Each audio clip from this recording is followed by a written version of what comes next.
বিসমিল্লাহির রহমানির রহিম। সুপ্রিয় পঞ্চম শ্রেণীর শিক্ষার্থীবৃন্দ, এনএস আমিন রেসিডেন্সিয়াল স্কুল কর্তৃক আয়োজিত অনলাইন বেস ক্লাসে তোমাদের সকলকে স্বাগতম। আমি মোহাম্মদ মাহফুজার রহমান, সহকারী শিক্ষক, এনএস আমিন রেসিডেন্সিয়াল স্কুল। আশা করি তোমরা সকলেই ভালো আছো, আমিও ভালো আছি। আজ আমি তোমাদের গণিত বইয়ের অধ্যায় 13 নিয়ে আলোচনা করব। তোমরা সকলেই তোমাদের খাতাপত্র কলম রেডি রাখবে। আর এবার তোমরা বোর্ডের দিকে একটু লক্ষ্য করো। তাহলে আজ আমি শ্রেণী পঞ্চম, বিষয় গণিত, অধ্যায় 13 অর্থাৎ সাধারণ পাঠ গণিত, বিশেষ পাঠ হচ্ছে উপাত্ত বিন্যস্ত করণ। তো তোমরা বোর্ডের মধ্যে দেখতে পাচ্ছ যে আমি কিছু সংখ্যা এখানে লিখে রেখেছি। অর্থাৎ 10 জন শিক্ষার্থীর গণিত বিষয়ে প্রাপ্ত নম্বর এখানে 3টি সারিতে আমি রেখেছি। প্রথম সারিতে দেখো 98, 85, 97, 86, 90, 88, 92, 95, আবার 92, 96।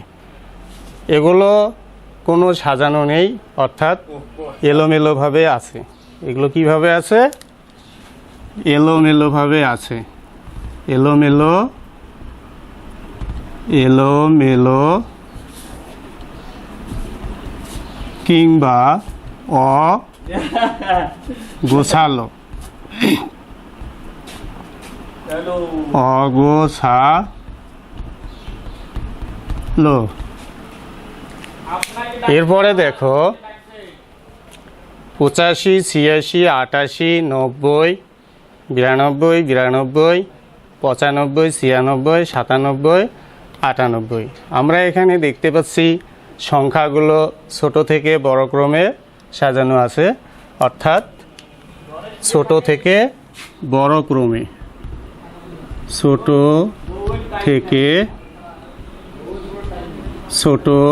থেকে বড় ক্রমে সাজানো, ছোট থেকে বড় ক্রমে সাজানো।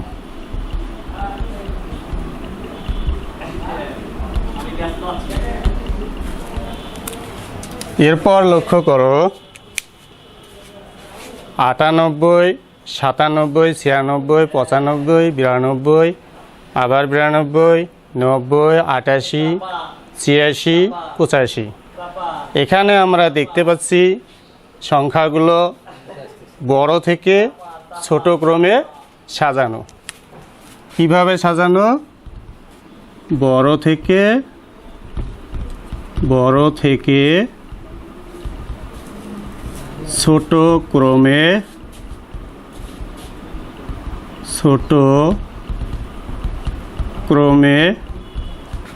সাজানো।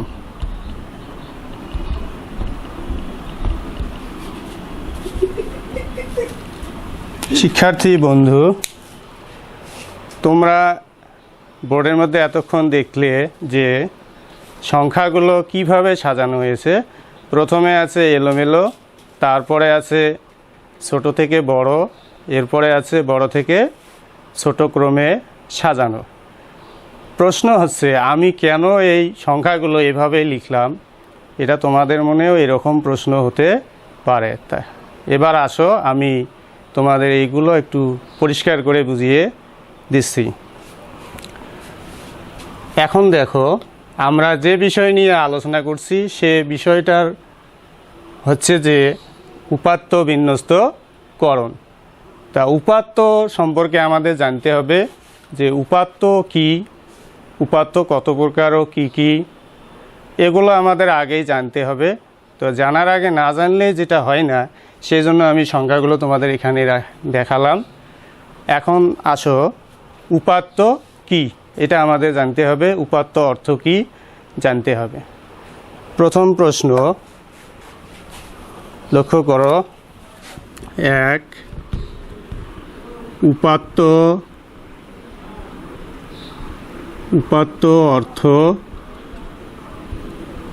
অর্থ কি? উপাত্ত অর্থ কি? উত্তর,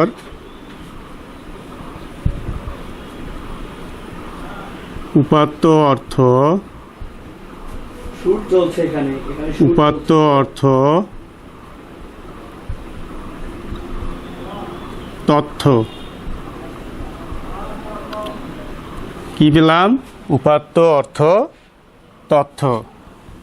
দুই, উপাত্তকে ইংরেজিতে কি বলা হয়? উপাত্তকে ইংরেজিতে কি বলা হয়? ইংরেজিতে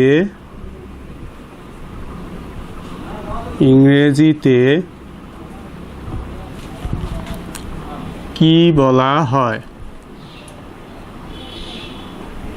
কি বলা হয়? উত্তর,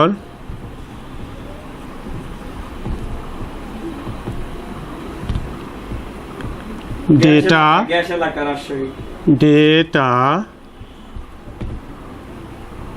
বা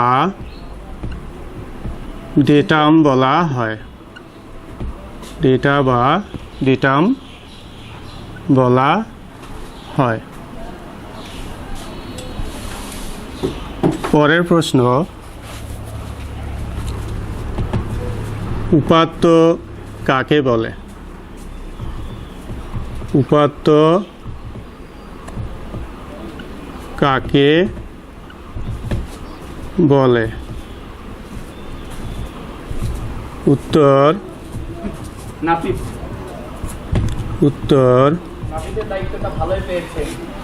সংগৃহীত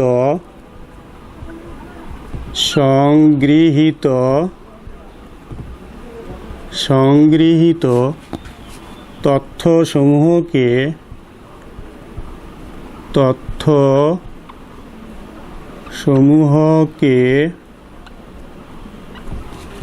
সংখ্যার মাধ্যমে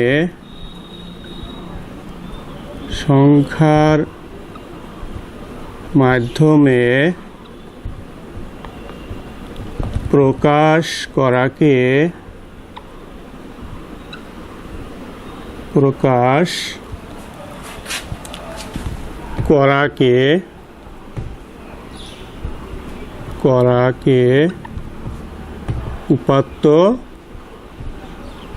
উপাত্ত বলে। তাহলে কি পেলাম? সংগৃহীত তথ্যসমূহকে সংখ্যার মাধ্যমে প্রকাশ করাকে উপাত্ত বলে। পরের প্রশ্ন, 4, উপাত্ত কত প্রকার? উপাত্ত কত প্রকার ও কি কি?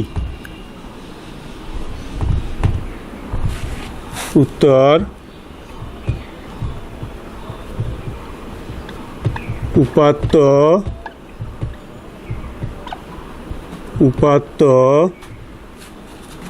দুই প্রকার। কত প্রকার? 2 প্রকার, যথা ক, বিন্যস্ত উপাত্ত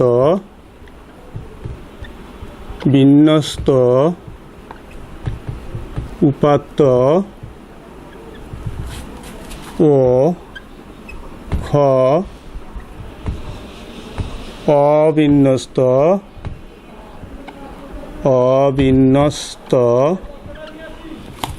উপাত্ত।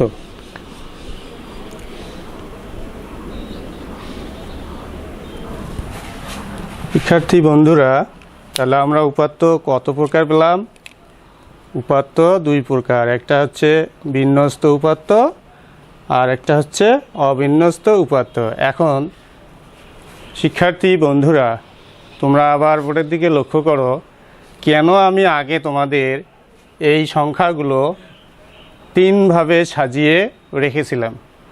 এখন এখানে তোমরা দেখতে পাচ্ছ এই সংখ্যাগুলো এলোমেলোভাবে বা অগোছালো, আর এখানে আছে ছোট থেকে বড় ক্রমে আর এখানে আছে বড় থেকে ছোট ক্রমে। এই যে আমরা এখানে পেলাম বিন্যস্ত উপাত্ত আর অবিন্যস্ত উপাত্ত। বিন্যস্ত হচ্ছে যেগুলো সাজানো থাকে এগুলোকে বলা হয় বিন্যস্ত উপাত্ত, আর যেগুলো এলোমেলো থাকে সেগুলোকে বলা হয় অবিন্যস্ত। এটা তো আমরা শাব্দিক অর্থে জানলাম, পরে আমি তোমাদের সংজ্ঞা আকারে লিখে দেব। তো এখানে তোমরা অবশ্যই বুঝতে পারছো যে এগুলো সাজানো আছে, এটাও সাজানো আছে, এটা হচ্ছে ছোট থেকে বড় ক্রমে আর এটা আছে বড় থেকে ছোট ক্রমে। তাহলে এবার আমরা আসব বিন্যস্ত উপাত্ত ও অবিন্যস্ত উপাত্ত কাকে বলে।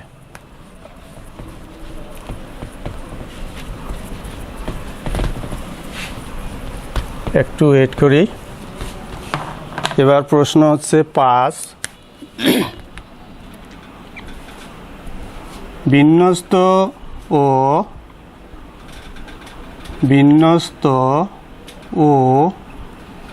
অবিন্যস্ত উপাত্ত কাকে বলে? অবিন্যস্ত উপাত্ত কাকে বলে? বিন্যস্ত ও অবিন্যস্ত উপাত্ত কাকে বলে? এবার আমরা দুইটার সংজ্ঞা পাবো, তাহলে তোমাদের এলোমেলো সংখ্যাগুলো সাজানোগুলো তোমাদের এখন কাজে লাগবে। দেখো উত্তর হচ্ছে, প্রথমে আমরা লিখব বিন্যস্ত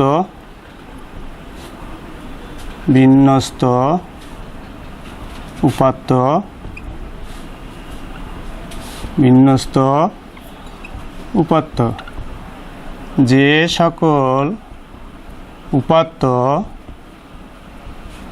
যে সকল উপাত্ত কোনো বৈশিষ্ট্য অনুসারে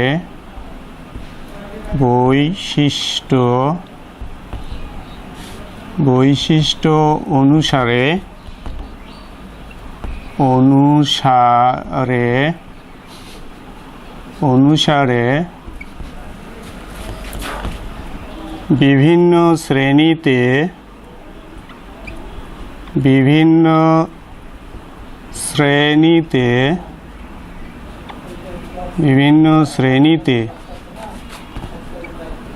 সাজানো থাকে সেগুলোকে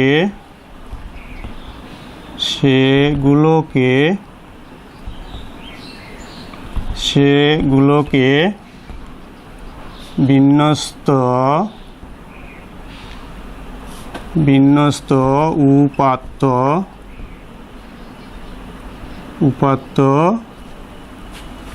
বলে।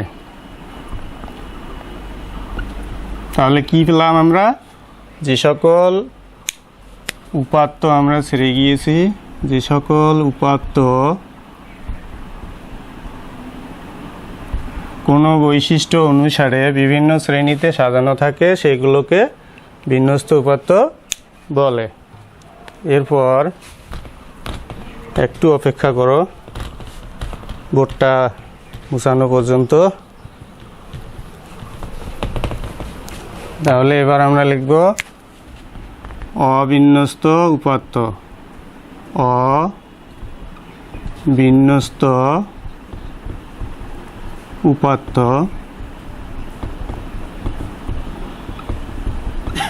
যে সকল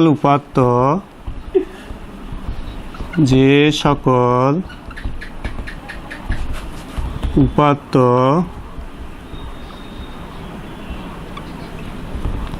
কোনো বৈশিষ্ট্য অনুসারে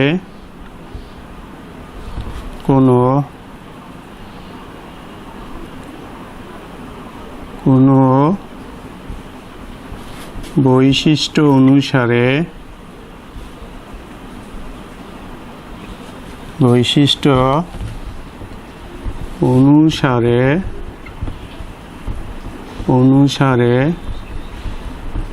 সাজানো থাকে না,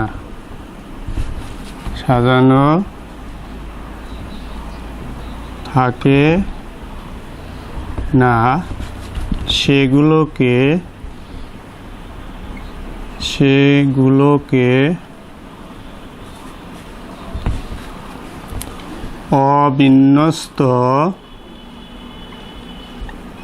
অবিন্যস্ত উপাত্ত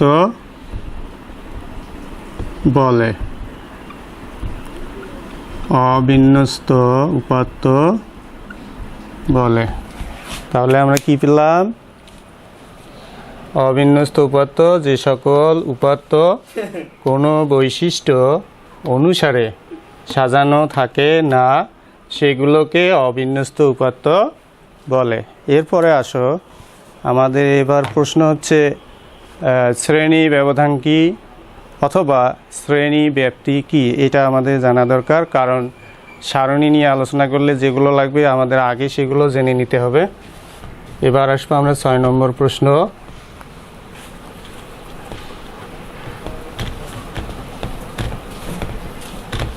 প্রশ্ন নং 6, শ্রেণী ব্যবধান কি? শ্রেণী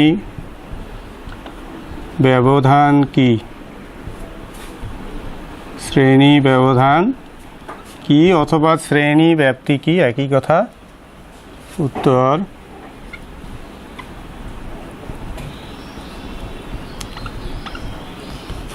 প্রত্যেক শ্রেণীর দুইটি মানের মধ্যে যে পার্থক্য অথবা প্রত্যেক শ্রেণীর সর্বোচ্চ এবং সর্বনিম্ন মানের মধ্যে যে পার্থক্য বা ব্যবধান তাকে বলা হয় শ্রেণী ব্যবধান। তাহলে প্রত্যেক শ্রেণীর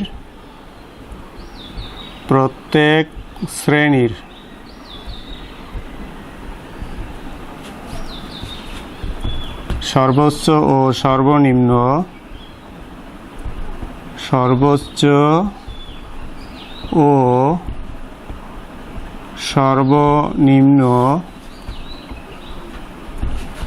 দুইটি মানের মধ্যে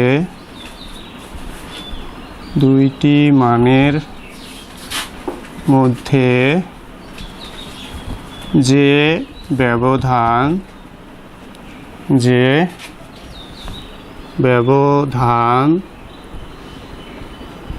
ব্যবধান বা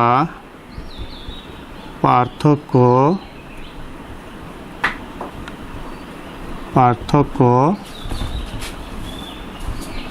তাই শ্রেণী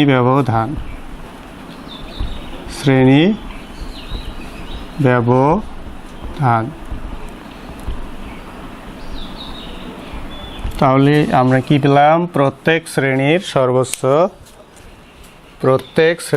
সর্বোচ্চ ও সর্বনিম্ন দুইটি মানের মধ্যে যে ব্যবধান বা পার্থক্য তাই শ্রেণী ব্যবধান। এরপরের প্রশ্ন, শ্রেণী ব্যবধানের মধ্যে আমরা যখন সারণী করতে যাব তখন আবার আমাদের ট্যালি নামে একটা চিহ্ন আসবে। সেই চিহ্ন আমরা যদিও অনেকে দেওয়া জানি কিন্তু কাকে বলে অনেকেই আমরা জানি না। এবার আমরা সেইটা শিখব যে ট্যালি চিহ্ন কাকে বলে। 7 ট্যালি চিহ্ন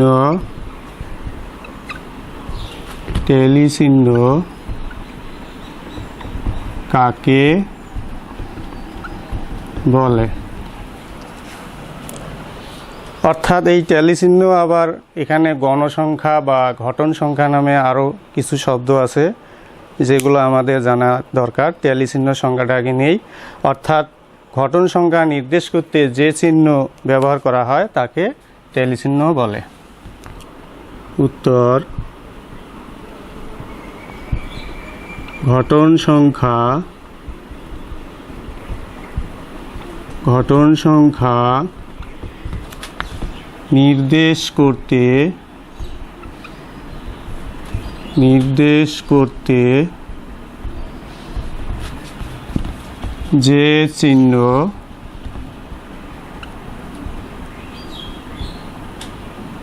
অর্থাৎ এরকম চিহ্ন আসবে, যে চিহ্ন ব্যবহার করা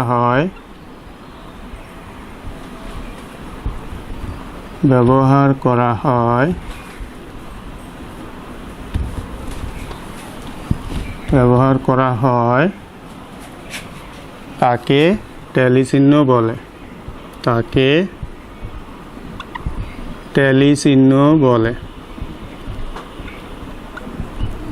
ট্যালি চিহ্ন বলে। প্রশ্ন যে ঘটন সংখ্যা আবার কি, না জানলে তো আমাদের সমস্যাই থেকে যাবে। তাহলে ঘটন সংখ্যাটা সম্পর্কে একটু জানি নেই। 8 ঘটন সংখ্যা কি?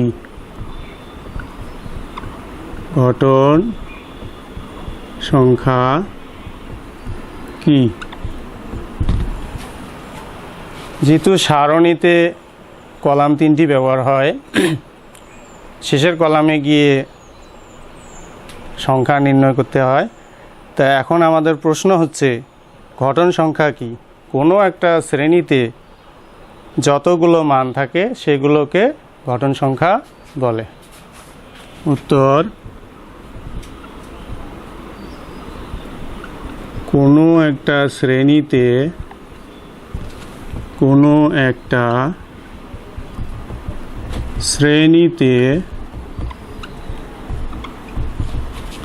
যতগুলো মান থাকে সেগুলোকে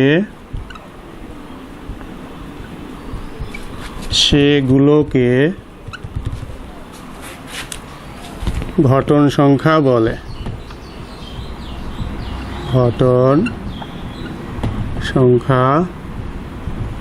বলে। তাহলে কি পেলাম? কোনো একটা শ্রেণীতে যতগুলো মান থাকে, ওইখানে মান বলতে সংখ্যা, মান থাকে সেগুলোকে ঘটন সংখ্যা বলে। এবার আসি ঘটন সংখ্যার আরেকটি নাম আছে। প্রশ্ন ঘটন সংখ্যার অন্য নাম কি? ঘটন সংখ্যার অন্য নাম কি? ঘটন সংখ্যার অন্য নাম কি? উত্তর ঘটন সংখ্যার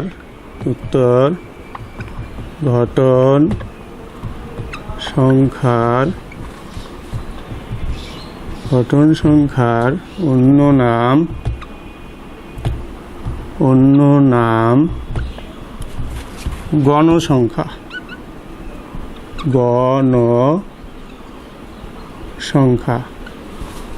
তাহলে ঘটন সংখ্যার অন্য নাম কি পেলাম? গণসংখ্যা। শিক্ষার্থী বন্ধু, এবার প্রশ্ন হচ্ছে উপাত্ত বিন্যস্তকরণ। যেহেতু আমি তোমাদের আজকে অবশ্যই একটা অঙ্ক কষাতে হবে, সেখানে সারণী আসবে। সেই সারণীর মধ্যে যে কলাম 3টি থাকে, সেই কলাম 3টির নাম আমরা আগেই জেনেছি চতুর্থ শ্রেণীতে, তারপরও বলতেছি। প্রথম নাম হচ্ছে তোমার হলো শ্রেণী বিভাগ বা শ্রেণী ব্যবধান, তারপরে হচ্ছে ট্যালি চিহ্ন, এরপরে হচ্ছে ঘটন সংখ্যা। প্রিয় শিক্ষার্থী, তোমাদের গণিত বই 142 পৃষ্ঠা অর্থাৎ 13.1, এখানে নিচে দেখো, আমি আবার বইটাই ধরছি। পঞ্চম শ্রেণীর শিক্ষার্থীরা গত 3 মাসে কতবার বাড়ির কাজ জমা দিয়েছে শিক্ষক তা যাচাই করতে চান। কোন শাখার শিক্ষার্থীরা সবচেয়ে বেশি বাড়ির কাজ জমা দিয়েছে তা নিচের ছকটিকে লক্ষ্য করি। তবে আমি যেহেতু 2টা করার সময় পাচ্ছি না, আমি একটা অংশ তোমাদের করায় দেখাবো। সেটা হচ্ছে পঞ্চম শ্রেণীর ক শাখার যে উপাত্তগুলো তোমরা দেখতে পাচ্ছ। এবার দেখো কিভাবে ট্যালি চিহ্ন বসাতে হয়, একটু মনোযোগ দাও। অনেকেই ক্লাসে আমি দেখেছি বিভিন্নভাবে ভিন্ন মত, দেখা যায় বিপদ, আমাদেরও বিপদ হয়। তো এবার লক্ষ্য করো, তোমাদের এখানে গণিত বই 144 পৃষ্ঠের শ্রেণী ব্যবধানগুলো উল্লেখ করাই আছে। এবার একটু দেখো, আমি শ্রেণী ব্যবধানগুলি লিখছি। এখানে আছে 5 থেকে 9, তারপরে আছে 10 থেকে 14, এরপরে আছে 15 থেকে 19, এরপরে আছে 20 থেকে 24, তারপরে আছে 25 থেকে 29। এখন শিক্ষার্থী বন্ধু, তোমরা লক্ষ্য করো কিভাবে ট্যালি চিহ্ন বসাতে হয়। অনেক শিক্ষার্থী আছে খোঁজে 25 থেকে বা 5 থেকে 9 কত এরকম করেই খোঁজে। এরকম করেই খোঁজার কোনো প্রয়োজন নেই। ধারাবাহিকভাবে 25টে কেটে দাও, 25 কোন ঘরে আছে সেখানে গিয়ে একটা এরকম টান দাও। তারপরে 24 কোথায় আছে, 20 থেকে 24 এখানে একটা টান দাও। আবার 15 কই আছে, এখানে দেখো 15 এই যে এখানে আছে, এখানে আবার একটা টান দেব। এরপরে 20, এই 20 থেকে 24 আর একটা টান দেব। 23, এখানে দেখো 20 থেকে 24-এর ভিতরেই আছে 23। আবার 29, 25 থেকে 29-এর মধ্যে আছে। আবার 26, 25 থেকে 29-এর মধ্যেই আছে। 17, 15 থেকে 19-এর মধ্যে আছে। 22, 20 থেকে 24-এর মধ্যে আছে। 26, 25 থেকে 29-এর মধ্যে আছে। 14, এখানে 10 থেকে এই যে 14 দেখতে পাচ্ছি এখানে। তারপরে যে 18, 15 থেকে 19 এখানে 18 আছে, এখানেই দিতে হবে একটা টান। তারপরে 24 আবার আসলো, 20 থেকে 24 এখানে যেহেতু 4 হয়েছে, পঞ্চম ট্যালি চিহ্নটা এভাবেই দিতে হয়। এরপরে 26, 25 থেকে 29-এর মধ্যে এখানেও দেখা যাচ্ছে যে আগে 4টে হয়ে গেছে, আবার 5টা। এরপরে 8 আছে, 5 থেকে 9-এর মধ্যে 8 আছে। 27, 25 থেকে 29-এর মধ্যেই আছে। আবার 25 থেকে 29-এর মধ্যেই আছে। আবার 9, আমরা 5 থেকে 9-এর মধ্যে।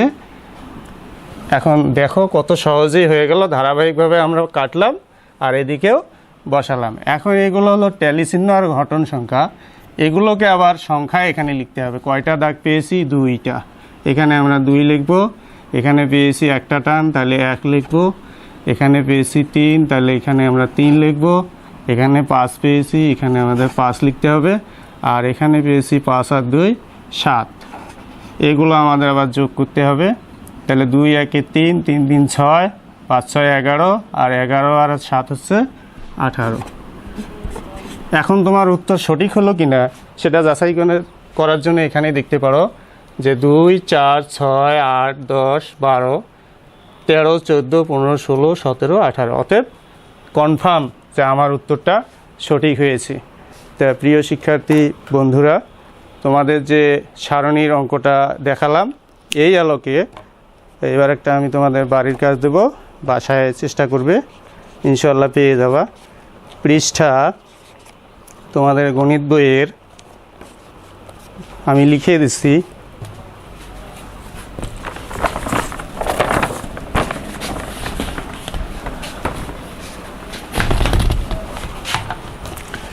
বাড়ির কাজ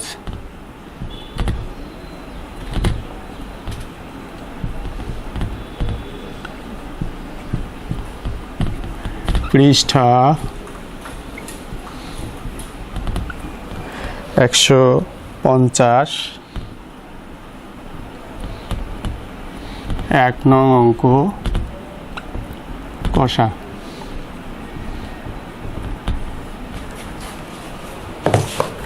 প্রিয় শিক্ষার্থী বৃন্দ, তোমরা এতক্ষণ ক্লাসে যা দেখলে আশা করি তোমরা বুঝতে পেরেছো। এই আলোকেই তোমরা বাসায় বসে এই অঙ্কটি সমস্যার সমাধান করবে, আশা করি তোমরা পারবা। আর যেদিন বিদ্যালয় খুলবে সেদিন তোমরা এই অঙ্কটি সাথে করে নিয়ে আসবে। আশা করি সেদিন তোমরা সুস্থ শরীর সুন্দর মন নিয়ে যাতে এই বিদ্যালয়ে আবার উপস্থিত হতে পারো এই প্রত্যাশা করি বিদায় নিচ্ছি। আল্লাহ হাফেজ।